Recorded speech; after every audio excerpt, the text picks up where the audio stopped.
ఇప్పుడు శివుడి ముందు నంది ఉంటాడు, లాంగ్ షాట్లో హనుమంతుడు ఉంటాడు. ఎందుకు ఉంటాడు? ఉంటాడేమో, ఉంది గుళ్ళు కదా, అన్ని పంచారామ అన్నీ ఉండొచ్చు.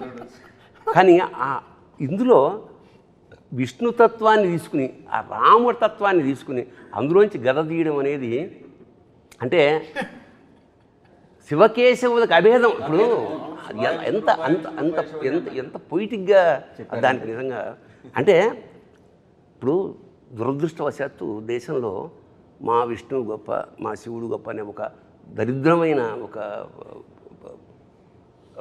భావన ఉన్నది. మద్భక్త శంకరద్వేషి నా విష్ణు పురాణంలో చెప్తున్నాడు విష్ణు, మద్భక్త శంకరద్వేషి, మద్వేషి శంకరప్రియ.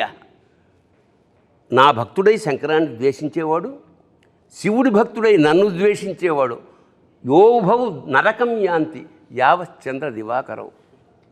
సూర్యచంద్రులంతవరకు వాళ్ళకి ముక్తి లేదు. ఎందుకంటే రెండు నేనే, ఒకే కాయనికి ఉన్న రెండు నేను. ఈ రెండుని విడదీసి సపరేట్గా చెప్పకుండా చాలా ఆ సోలం ప్లేస్కి ఎప్పుడైతే గద వచ్చిందో తెలియకుండానే విష్ణుతత్వం ఎంటర్ అయిపోయింది. అదొక అద్భుతమైన transformation as a creative director. మంచి అన్వయం కూడా చెప్పాలి సార్ మీకు.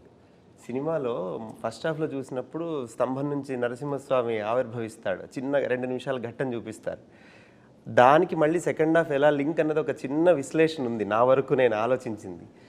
ఎందుకంటే పోతన గారు భాగవతంలో చెబుతారు, ప్రహ్లాద హిరణ్యకశిపు రంజన భంజన నిమిత్తాంతరంగ బహిరంగ జేగీయమాన కరుణా వీర రస సంయుతుండును మహాప్రభావుండునైన శ్రీ నృసింహదేవుండు ఆవిర్భవించినని కనుంగొని ఏం చెప్తారు ఆయన. అది ఈ 2 లైన్లు ఈ సినిమాలో కనపడతాయి చూస్తే.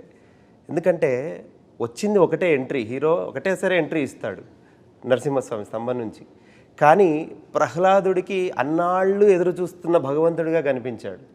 అదే హిరణ్యకశిపుడికి మహాప్రళయమే కనిపించాడు. ఒకటే దేవుడే వచ్చినవాడు. ఈయనకేమో కరుణ వీర రస సంయుతుండు అంటే కరుణ చూపిస్తున్నాడు భక్తుల మీద, ఇటు రాక్షసుల మీద వీరరసాన్ని ప్రకటిస్తున్నాడు. ఒకటే అఖండనే, తనను నమ్ముకున్న వాళ్ళు ఎవరున్నారో వాళ్ళందరినీ కాపాడుతున్నాడు, అటువైపు రాక్షసులందరినీ సంహరిస్తున్నాడు. ఈ 2 నరసింహస్వామి యొక్క తత్వాన్ని ఆ శివుడి రూపంలో అఘోర రూపంలో ఉన్న అఖండకు మళ్ళీ ఆపాదించినట్లుగా అనిపిస్తుంది.